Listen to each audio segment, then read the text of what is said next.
Hello everyone, welcome to lecture cam. आज हम लोग बात करने जा रहे हैं speed solutions of JEE main 31 जनवरी की मॉर्निंग शिफ्ट के बारे में। इवनिंग शिफ्ट का डिस्कशन हम लोग कर चुके हैं और फर्स्ट जन का पेपर जैसे ही मेरे पास आएगा मैं वो भी डिस्कस कर दूंगा। कल तक तुम्हें मिल जाएगा, शाम तक, ठीक है। उसके लिए टेंशन लेने की जरूरत नहीं। और फिर कल के बाद परसों हम लोग बात करेंगे कि क्या क्या करना है, ठीक है, कैसे करना है। और बाकी नोट्स वगैरह सारे पीवाईक्यूज धीरे धीरे करके कंप्लीट होते जाएंगे। सेकेंड अटेम्प्ट तक सारे कंप्लीट कर देंगे, बिल्कुल परेशान होने की जरूरत नहीं है। मटेरियल की कोई कमी नहीं होगी और डाउट के लिए तो मैं हूँ, पूछ लो जितने पूछने हो। तो स्ट्रेट अवे क्वेश्चंस के डिस्कशन पे चलते हैं। और क्वेश्चन के डिस्कशन में सबसे पहला क्वेश्चन देखते हैं, which of the following metal is used in the battery industry. Battery industry में जो मेनली यूज़ किया जाता है, वो जो यूज़ करते हैं वो हम लोग यूज़ करते हैं निकल को और कैडमियम को, रॉड्स की तरह, है ना। निकल और कैडमियम का निकल हाइड्रोक्साइड का पेस्ट भी यूज़ होता है, निकल ऑक्साइड का। और बाकी मेटल्स को आयरन वगैरह यूज़ नहीं करा जाता है। इसके अलावा कार्बन बहुत ज़्यादा यूज़ होता है एज ए ग्रेफाइट। तो मेनली कौन सा था, निकल और कैडमियम यूज़ होता है। तो इसका आंसर जो लिखेंगे 4 लिखेंगे, ठीक है। अगला क्वेश्चन क्या कर रहा है, वो तो याद करने वाला था, उसमें तो कुछ कर भी नहीं सकते थे। कह रहा select the correct option for the isobaric process. ये दो आइसोबारिक प्रोसेस दिए हुए हैं, हमें इसमें बताना है P1 और P2 में रिलेशन क्या है। तो अगर हम किसी एक टेम्परेचर पे वॉल्यूम मेजर कर लें, ठीक, तो अगर सेम टेम्परेचर पे वॉल्यूम अगर कम है तो प्रेशर कैसा होगा, ज़्यादा होगा। तो P2 ग्रेटर देन P1 आ जाएगा।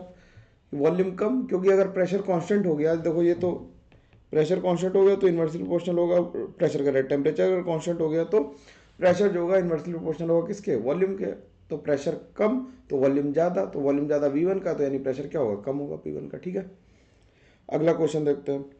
कह रहा among the following solution shows positive deviation. अब पॉजिटिव डेविएशन शो करने के लिए क्या होना चाहिए कि कोई भी अट्रैक्शन फोर्स काम नहीं करना चाहिए। तो ये क्या, देखो CH2 कैसा है, CH2 नॉन पोलर है और एसीटोन पोलर है। तो पोलर और नॉन पोलर के बीच में कोई फोर्स ऑफ अट्रैक्शन काम नहीं करेगा। तो यानी कि ए और बी टाइप के फोर्सेस कैसे होंगे, ज़्यादा स्ट्रांग होंगे किससे, ए बी टाइप के फोर्सेस से। तो पॉजिटिव डेविएशन आ जाएगा इसका। वाटर और एसिटिक एसिड क्या, फॉर्मिक एसिड क्या करेगा, हाइड्रोजन बॉन्डिंग करेगा, तो इसके लिए निगेटिव डेविएशन आ जाएगा। HNO3 और वाटर भी मिलकर हाइड्रोजन बॉन्डिंग करेंगे, तो इसके लिए भी कैसा आएगा, निगेटिव डेविएशन आएगा। और ये दोनों पोलर है तो ये डाइपोल डाइपोल इंटरेक्शंस करेंगे, तो इसके लिए भी कैसा आएगा, नेगेटिव डेविएशन आएगा, ठीक है ना। बात समझिए, कैसे जज कर रहे हैं ये समझना जरूरी है, ना कि याद करना, ठीक है। इतनी बात समझ गए होगे तो आसानी से, ये तो सरल बात है। अब अगला क्वेश्चन क्या कर रहा है, noble gases have very high boiling point. Noble gases के लिए बॉइलिंग पॉइंट, गैस के लिए बॉइलिंग पॉइंट शब्द ही कहना ठीक नहीं है, तो बहुत लो होता है, बहुत जल्दी इवेपरेट होती हैं। Noble gases molecules are strong dispersion. Strong कहाँ होते हैं नोबल गैसेस में, डिस्पर्सन फोर्सेस तो लगी नहीं, लेजन फोर्स काम कर रहे हैं, जो कौन से हैं, बहुत ना के बराबर ही हैं। तो दोनों स्टेटमेंट कैसे हो गए, इनकरेक्ट हो गए। नोबल गैसेस में काहे का बॉइलिंग पॉइंट। कह रहा which of the following is a white precipitate. अब इसके लिए तुम्हें सॉल्ट एनालिसिस देखो यार आनी ही चाहिए। अगर अभी भी फर्स्ट अटेम्प्ट के बाद तुमने सॉल्ट एनालिसिस नहीं की है तो salt analysis is a must do वो जरूर करो, वो जरूर ही करनी पड़ेगी। मैं तुम्हें भले के लिए कह रहा हूँ, बिल्कुल कर लो उसे, है ना, इतनी बात तो मान ही लो। Among the following white precipitate, अब PbI2 का कैसा प्रेसिपिटेट होता है, ये लो, ये क्या है, ये अमोनियम आर्सेनोमोलिबिडेट है। जैसे अमोनियम फॉस्फोमोलिबिडेट होता है, जैसे क्या अमोनियम आर्सेनोमोलिबिडेट। और ये भी कैसा आता है, येलो PPT। PbSO4 वाइट होता है और ये तो प्रेसिपिटेट ही नहीं होता, सॉल्युबल होता है सल्फाइड। ये बिल्कुल कॉपी का लिखा हुआ सवाल है बेटा, बिल्कुल एक बार पढ़ लोगे। अगर सॉल्ट एनालिसिस एक बार नहीं 4-6 बार पढ़नी पड़ेगी, लेकिन यार पढ़ लो उसे, है ना, उसे सुनो ध्यान से बैठ के, हो जाएगा काम। अगला क्या कर रहा है, अगला कह रहा है what is the correct order of electron gain enthalpies. Electron gain enthalpies का ऑर्डर लिखना है। तो देखो इलेक्ट्रॉन गेन एंथैल्पी हमें मैग्नीट्यूड बताना है। हमें मैग्नीट्यूड तो नहीं पूछा, तो हम निगेटिव साइन के साथ लेंगे। तो सबसे ज़्यादा किसकी आएगी, सबसे ज़्यादा आएगी आर्गन की। आर्गन सबसे ज़्यादा आएगी, हम मैग्नीट्यूड के साथ साइन भी लेंगे, वी कंसीडर लिख देते हैं, we consider magnitude as well as sign, as well as sign. तो इसकी तो पॉजिटिव होती है और बाकी सबकी कैसी होगी, निगेटिव होगी, ठीक है। अब आर्गन के बाद आएगी सल्फर की, सल्फर के बाद ब्रोमीन की, ब्रोमीन के बाद फ्लोरीन की। फ्लोरीन की सबसे कम आएगी क्योंकि फ्लोरीन सबसे जल्दी से क्या करेगा, इलेक्ट्रॉन ले लेगा, तो सबसे ज्यादा एनर्जी रिलीज करेगा। तो निगेटिव में सबसे ज्यादा वैल्यू, यानी कि वैल्यू क्या आएगी, इलेक्ट्रॉन की एंथैल्पी की ऑर्डर जो आएगा वो सबसे कम आएगा, ठीक है। मगर डेटाबेस का अगर देखें तो ये -333 है, ये -325 है, इस तरह से लिखा है। ये +96 है और ये +200 के लगभग है, ठीक, प्लस करो -200 के लगभग है, ठीक है। तो डेटाबेस की वजह से मैंने तो ढूंढ लिया डेटा, लेकिन ज़रूरत नहीं। तो मैं समझने की बात ये थी कि फ्लोरीन सबसे जल्दी इलेक्ट्रॉन एक्सेप्ट करेगा तो उसमें एनर्जी सबसे ज़्यादा रिलीज होगी, तो फ्लोरीन सबसे पीछे आना चाहिए, और फ्लोरीन सबसे पीछे केवल एक ही ऑप्शन में आ रहा था जो सी ऑप्शन था, तो हमने सी को मार्क कर दिया, ठीक। अगला क्वेश्चन तो निहायत ही सरल है, क्या रहा है, Fe3 plus aqueous SCN aqueous से Fe SCN whole twice aqueous बनाया, तो Kc लिखना है। तो इसका Kc क्या लिखोगे, Kc इक्विलिब्रियम कांस्टेंट क्या लिखेंगे, Fe SCN plus 2 aqueous divided by Fe3 plus aqueous और SCN माइनस एक्वस। तो इसका ऑप्शन जो आ जाएगा वो ऑप्शन ए मैच करेगा, तो हमारा आंसर ए आ जाएगा, सिंपल है, ठीक।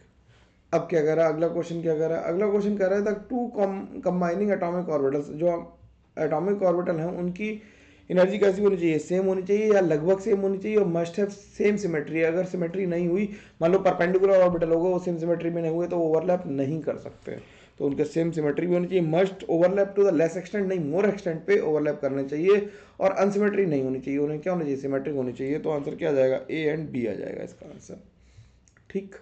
अगले क्वेश्चन पे चलते हैं। अगला क्वेश्चन क्या कर रहा है, for the first order gases reaction, first order gases reaction क्या दे रखी है, A gas gives B gas plus C gas, initial pressure is Pi and the total pressure after time T is Pt, then the rate of constant for this reaction. तो ये तो बिल्कुल हम लोगों ने काइनेटिक्स जैसे कर रखी है, उसी तर्ज पे सवाल है। ऐसा सवाल मैंने फॉर्मूला मैराथन में भी करवाया था। तो T इक्वल्स टू 0 पे इसका हमने मान लिया Pi है, ये 0 0 हो गए। T इक्वल्स टू टी पे ही हमने मान लिया ये Pi में से कुछ P गया होगा, तो ये P बना होगा, ये P बना होगा, लेकिन टोटल प्रेशर हमें दिया है Pt। Pt इज इक्वल्स हो जाएगा Pi minus P plus P plus P, तो P से P कैंसिल हो गया। तो Pt माइनस Pi की वैल्यू आ गई किसके बराबर, P के बराबर। तो K इज इक्वल्स टू क्या हो गया, 2.303 upon T log of P0 upon P0 minus Pi, P0 minus P, ठीक, स्मॉल p। अब स्मॉल p की यहाँ पे वैल्यू रख देंगे, P0 को Pi लिखना है, सॉरी P0 को ही हमें Pi लिखना है, यहाँ पे आदत नोट पड़ी हुई है तो नोट लिख दिया। अब स्मॉल p की वैल्यू रख देंगे, यहाँ पे स्मॉल p की वैल्यू रखोगे तो क्या आ जाएगा, 2.303 upon T log of Pi upon 2Pi minus Pt, value उठा के पुट कर दी तो आंसर आ गया। तो इसका आंसर जो मैच कर रहा है वो हमारा ए मैच कर रहा है, ठीक। अब कह रहा है calculate the gives free energy delta G not in kilojoule for the reaction given below, reaction given below if KP is. अब हमें केपी दिया हुआ है और हमें डेल्टा जी निकालना है, तो डेल्टा जी की वैल्यू किसके बराबर होती है, डेल्टा जी नॉट होता है किसके बराबर, minus R T L N के बराबर, minus R T into 2.303 log के बराबर। लॉग इसलिए लिया क्योंकि हमें लॉग की वैल्यू भी गिवन है यहाँ पे। बस अब तुम्हें कुछ नहीं करना है, 2.303 इंटू आर की वैल्यू 8.314 इंटू 300 टेम्परेचर हो गया, इंटू लॉग ऑफ 70.95 रखना है। लॉग 70.95 की वैल्यू गिवन है, सबको मल्टीप्लाई कर दोगे तो आंसर हमारा सही आ जाएगा। ये तो एकदम ठीक बात है, 1.8509 करेंगे, सबको मल्टीप्लाई कर दोगे तो अगर ऐसे लगभग लगभग जोड़ो तो 8 3 24, 24 और दुनी 48, 48 को 1.8 से टाइम्स करेंगे तो वो 10 के लगभग पहुंच जाएगा, है ना। तो वो 10 के लगभग एक ही ऑप्शन दिया हुआ है, तो ये इसका आंसर एग्जैक्ट मैच कर जाएगा तुम्हारा, माइनस का 10.623263 किलो जूल के लगभग आ जाएगा ये, ठीक। अगला क्वेश्चन क्या कर रहा है, electrolytic conductance does not depend upon nature of electrode. Nature of electrode पे डिपेंड नहीं करता, नेचर ऑफ इलेक्ट्रोलाइट पे डिपेंड करेगा कि इलेक्ट्रोलाइट की कंडक्टिंग पावर कितनी है, कैसा इलेक्ट्रोलाइट है, स्ट्रॉन्ग इलेक्ट्रोलाइट है, वीक इलेक्ट्रोलाइट है, ठीक है। फिर सॉल्वेंट पे भी डिपेंड करेगा कि सॉल्वेंट कैसा है, लाइक डिजॉल्व साइक वाला कॉन्सेप्ट लग जाएगा। कॉन्सेंट्रेशन पे तो ऑब्वियसली डिपेंड करता है, क्योंकि लैम्डा हम जानते हैं कॉन्सेंट्रेशन कम होने से लैम्डा बढ़ता है और कप्पा कम होता है, ठीक है। तो नेचर ऑफ इलेक्ट्रोड से कोई फर्क नहीं पड़ता। अगला क्या कह रहा है, CFT can explain the strength of anionic ligands, बिल्कुल ठीक बात है। CFT तो इसीलिए लाई गई थी क्योंकि VBT नहीं बता पा रही थी। VBT does not explain the colour exhibited by the coordination complex, और ये भी ठीक बात है, VBT कलर नहीं बता पा रही थी इसीलिए CFT की जरूरत थी। ये तो प्राइमरी स्टेटमेंट है, drawback of VBT and primary statement of CFT, ठीक। अगला क्वेश्चन क्या कह रहा है, अगला क्वेश्चन कह रहा है K2MnO4 changes into KMnO4 in neutral और एसिडिक मीडियम, और रीजन कह रहा है K2MnO4 undergoes disproportionation in acidic solution. बिल्कुल सही बात है। KMnO4 जो MnO4 माइनस जो होता है, MnO4 माइनस जो है वो H प्लस के साथ रिएक्शन करके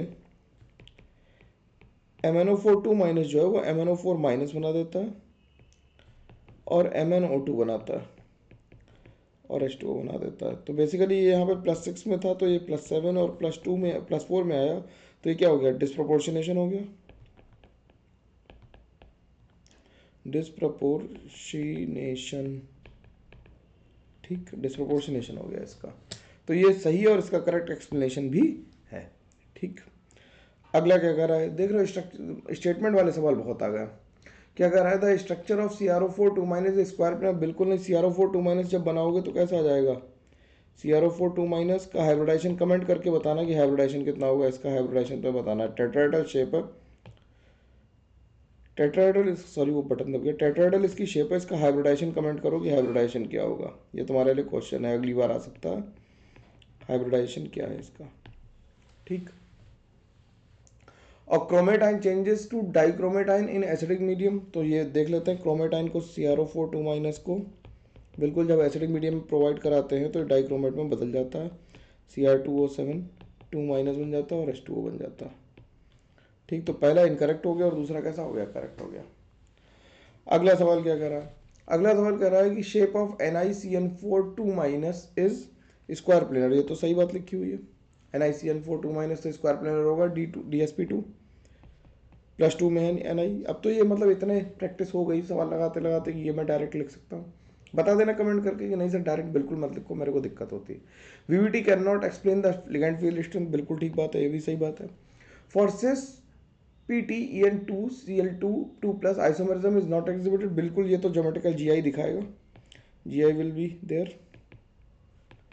और GI के साथ साथ इसका जो सिस वाला वर्जन है वो तो ऑप्टिकल एक्टिव भी होगा, है ना, तो ये ऑप्टिकली OI भी दिखाएगा, GI भी दिखाएगा और OI भी दिखाएगा।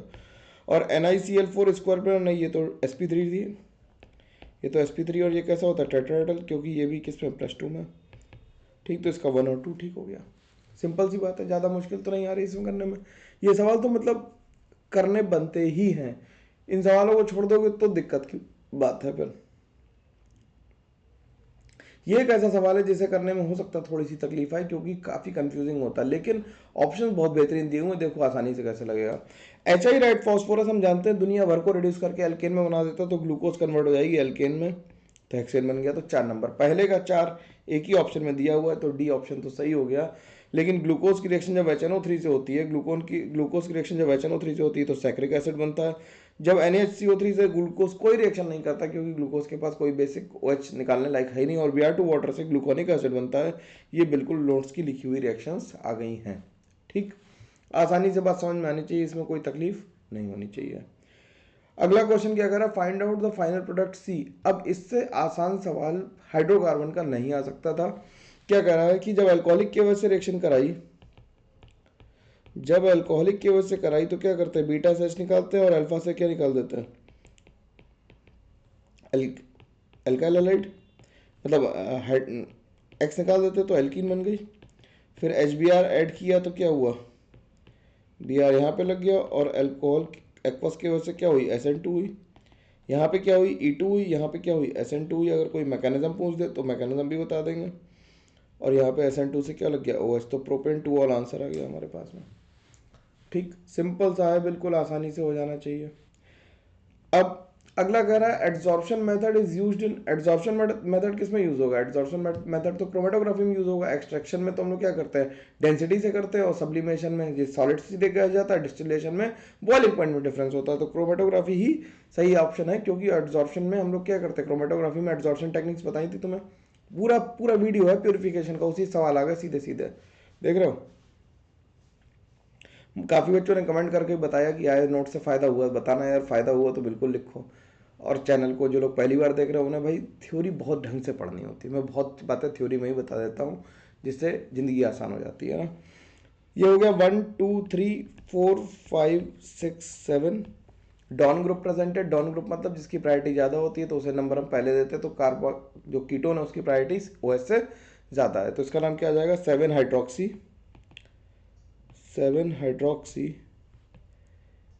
हेप्ट 2 ओन, ई हटा देंगे तो ये आंसर आ जाएगा इसका। ठीक, अगला सवाल देखें भाई, बिल्कुल आसानी से चलना हम लोग। अगला क्या कह रहा है, pK of phenol is 10 and the pK of ethyl alcohol is 15। अब देखो तुम्हें पीके याद ना हो, लेकिन ये बात तो हम बता ही सकते हैं कि पीके जो है वो फिनॉल की कम होगी और के फिनॉल की एथाइल अल्कोहल की ज़्यादा होगी, क्योंकि फिनॉल इज मोर एसिडिक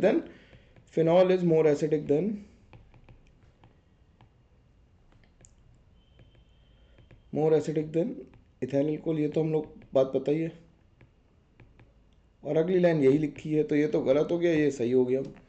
ठीक ठीक है, तो इसकी पीएच का डेटा अगर नहीं पता हो, वैसे ये ऐसा नहीं पूछा गया होगा सवाल, मेरे को ऐसा लग रहा है कि ये नहीं पूछा गया होगा। इसमें ये होगा कि पीके नहीं दी होगी तुम्हें, कुछ मतलब इस तरह से पूछा होगा कि फिनॉल के बारे में इंफॉर्मेशन ली होगी। ठीक, अगला क्या कह रहा है, the sextet carbon species eligible as electrophile. Electrophile sextet किसमें है, इसके पास 6 इलेक्ट्रॉन्स हैं। पेंटावेलेंट कार्बन के पास तो 8 इलेक्ट्रॉन ही होंगे हमेशा। कार्बोनाइन के पास भी 8 इलेक्ट्रॉन और इसके पास 7 इलेक्ट्रॉन्स है, तो जिसके पास 6 इलेक्ट्रॉन है वो इलेक्ट्रोफाइल की तरह बिहेव करेगा, तो आंसर ये आ जाएगा। अगला सवाल क्या कह रहा है, अगला सवाल कह रहा है कि alcohol act as both nucleophile and electrophile ना। अल्कोहल के पास केवल लोन पेयर ऑफ इलेक्ट्रॉन है जो न्यूक्लियोफाइल की तरह ही एक्ट कर सकते हैं, इलेक्ट्रोफाइल तो उसके पास साइट ही नहीं है। ठीक है ना, आरओएच के पास कहाँ है साइट, देख लो मिथाइल अल्कोहल के पास लोन पेयर है, तो ये न्यूक्लियोफाइल तो हो सकता है, इलेक्ट्रोफाइल की तो दूर दूर तक कोई बात नहीं। Alcohol reacts with active metals like Na and K to produce hydrogen gas, ये बात सही है, तो पहली गलत हो गई, दूसरी सही है, तो फर्स्ट स्टेटमेंट इनकरेक्ट है और दूसरा करेक्ट है। ठीक, तो सी ऑप्शन आ गया।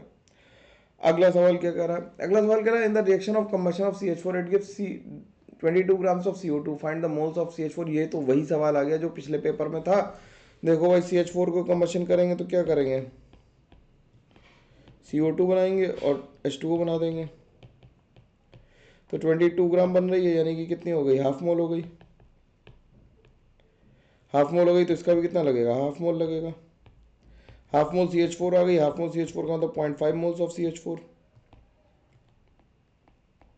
0.5 को लिख देंगे तो 50 इंटू 10⁻⁻² लिख देंगे, तो आंसर कितना आ गया, 50 आ गया। एक्स की वैल्यू बतानी थी, निहायत ही मतलब ज़बरदस्ती का ही सवाल है। अगला क्या कह रहा है, if 1 faraday of electricity is used in the discharging of Cu2 plus then find the mass in grams of Cu deposited, nearest integer हम बताना। तो Cu2 प्लस को डिपॉजिट करने के लिए हमें कितने इलेक्ट्रॉन चाहिए, 2 इलेक्ट्रॉन चाहिए, तो 2 फैराडे चार्ज चाहिए फॉर 1 मोल ऑफ Cu। तो 1 फैराडे से कितना होगा, half mole of Cu। Half mole of Cu deposit होगा तो मास कितना हो जाएगा, 1/2 इंटू 63.5, यानी कि 2×6 2 एकम 2 2 7 14 31.75 ग्राम्स, यानी कि इसे कितना लिखते हैं, 32 ग्राम्स लिखते हैं। बिल्कुल शानदार आसान सवाल, आसानी से लग जाना चाहिए। अगला क्या कर रहा है, फॉर निकल ammonia 362 plus the spin only magnetic moment is this, the value of x is.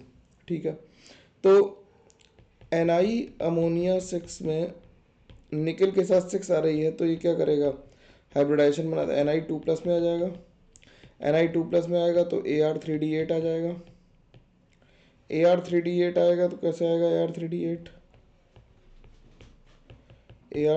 तो ये आ गया,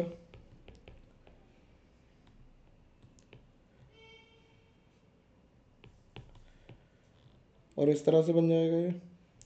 अब अंदर वाले ऑर्बिटल्स में क्या होगा, पेयरिंग तो करा नहीं पाएगा अमोनिया स्ट्रॉन्ग फील्ड होते हुए, क्योंकि एक ऑर्बिटल लेने से फायदा नहीं है, तो अनपेड इलेक्ट्रॉन कितने रह गए, 2। तो मैग्नेटिक मोमेंट म्यू की वैल्यू कितनी आ गई, √2 इंटू 2+2, यानी कि √8। √8 को लिख सकते हैं 2√2, 2√2 का मतलब 2 इंटू 1.414, तो ये आएगा कितना, 28.28 है ना, 28.28 आ जाएगा। तो आंसर कितना लिखना है हमें, नियरेस्ट इंटीजर में लिखना, 2.828 आ जाएगा, सॉरी 2.828 आ जाएगा। तो इसे क्या लिख देंगे 28.828 इंटू 10⁻⁻1 यानी कि 28 आंसर लिख देंगे। नियरेस्ट इंटीजर में लिखना था तो 28 आंसर मार्क करेंगे हम लोग, ठीक है। अगला सवाल क्या कह रहा है, अगला सवाल कह रहा है what is the molar mass in gram per mole of a salt which will not produce coloured gas.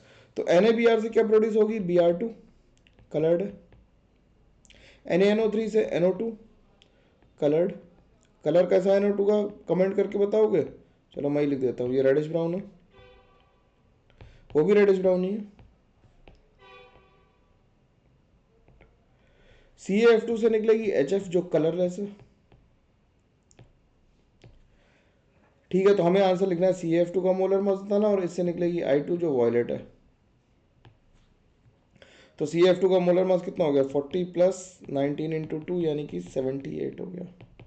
तो आंसर इसका कितना आ गया 78 आ गया, ठीक। अगले सवाल को देखते हैं, how many of the following have sp3 hybridization. sp3 hybridization देखना है तो SO2 में कितना हाइब्रिडाइजेशन है, SO2 में एक लोन पेयर भी है तो ये sp2 है। वाटर में दो लोन पेयर है, दो सिग्मा बॉन्ड और दो लोन पेयर है तो sp3 हो गया। अमोनिया में 3 सिग्मा बॉन्ड है और एक लोन पेयर है तो sp3 हो गया। BCl3 में sp2 हो गया, कोई लोन पेयर नहीं है ना। SiO2 का क्योंकि कैसा स्ट्रक्चर होता है, ये तो पॉलीमेरिक स्ट्रक्चर होता है SiO2 का, है ना। तो SiO2 का जो पॉलीमेरिक स्ट्रक्चर है उसके हिसाब से इसका क्या जाता है sp3 आता है हाइब्रिडाइजेशन, ठीक है। और BCO2 का कैसा जाएगा sp, BeF2 का भी, BeCl2 का भी sp। तो ये सारे क्वेश्चंस लगभग लगभग कर रखे थे, तो आंसर क्या आ गया, आंसर इसका 3 आ गया हमारे पास में, ठीक। अगला सवाल क्या कह रहा है, अगला सवाल कह रहा है कि the total number of different alkenes form when the following mixture is subjected to electrolysis. जब इलेक्ट्रोलिसिस होती है तो इलेक्ट्रोलिसिस की मैकेनिज्म में जब इलेक्ट्रोलिसिस कराते हैं तो क्या बनता है, मैकेनिज्म से CH3 रेडिकल इससे प्रोड्यूस होगा और जब C2H5CONA से कराएंगे इलेक्ट्रोलिसिस तो C2H5 रेडिकल इससे प्रोड्यूस होगा। अब भाई दोनों मिक्सचर है तो क्या क्या हो सकता है कि CH3 रेडिकल किससे मिल जाए, CH3 रेडिकल से मिल जाए तो क्या बना दे CH3 single bond CH3, C2H5 radical C2H5 radical से मिल जाए तो क्या बना देगा C4H10 और CH3 रेडिकल अगर C2H5 रेडिकल से मिल जाए तो बना देगा CH3 CH2 CH3। तो टोटल एल्केन डिफरेंट कितनी बन गई, 3 बन गई, तो आंसर आ गया 3, ठीक। अगला सवाल देखते हैं, अगला सवाल क्या कह रहा है कि find the number of OH groups in P। तो P क्या बनेगा, P हमारा बनेगा क्या, ये देख लेते हैं, ये CHO है, OH है। अब यहाँ पे इसे एक्सिस में देना चाहिए, एक्सिस में नहीं दोगे तो फिर तो रिएक्शन गड़बड़ा जाएगी, क्योंकि एक्सिस में लेने से एक बार OH निकल जाएगा और फिर PH माइनस जो होगा इस पर अटैक कर पाएगा। एक बार OH निकल जाएगा, मतलब अगर हम पहले अलग अलग रिएक्शन कराएं तो पहले रिएक्शन क्या होगी, ऐसे देखो तुम लोग, मतलब ये जनरली लोग गलत ही कर लेते हैं। पहले ये होगा कि यहाँ पे O माइनस आ जाएगा और ये बन जाएगा, फिर फर्दर PH रिएक्ट करेगा, PH माइनस वो इस पर अटैक करके यहाँ चला जाएगा तो ये O माइनस आ जाएगा, H आ जाएगा, PH आ जाएगा और O माइनस आएगा। फिर NH4Cl से स्लाइटली एसिडिक मीडियम है तो ये क्या करेगा H प्लस की व्यवस्था कर देगा, तो कितने OH आ जाएंगे भाई, एक यहाँ पे OH आ जाएगा और एक यहाँ पे OH आ जाएगा, तो 2 OH आ गए हमारे पास में। तो कितने OH चाहिए थे, 2 OH चाहिए थे, तो आंसर हम क्या कर देंगे 2 मार्क कर देंगे। तो 29 क्वेश्चन थे, पता नहीं एक क्वेश्चन कौन सा छूट गया, लोगों ने बहुत सारे रिट्रीव किए, मैं तो थोड़ा लेट हूँ, मेरे को पता है लोग देख भी कम रहे हैं, लेकिन जो लोग भी देखेंगे आई होप उन्हें नेक्स्ट अटैम्प्ट के लिए फ़ायदा होगा। फर्स्ट अटैम्प्ट तो ओवर हो गया है, उसमें ज़्यादा फ़ायदा इसे देखने का अब तो क्या ही होगा, किसी को पेपर तो ख़त्म ही हो गया है, ठीक है। लेकिन सोल्यूशन इसलिए दे रहा हूँ कि इसी बहाने कुछ क्वेश्चन हम लोग डिस्कस कर पा रहे हैं, जरूर देख लेना, जरूर तसल्ली से सॉल्व करना और अच्छे से पढ़ाई करते रहो। चैनल को लाइक सब्सक्राइब शेयर करते रहना है, और कोई रिक्वायरमेंट हो, ज़रूरत हो, बिल्कुल कमेंट में करके बताओ कि सर ये चीज़ चाहिए, ये ज़रूरत है अभी फ़िलहाल के लिए, तो वो बिल्कुल तुम्हारे साथ लेके हम लोग बात करेंगे इस बारे में, ठीक है। चलो मिलते हैं हम लोग, तब तक के लिए thank you very much, take care, bye bye, ध्यान रखना अपना, ठीक है।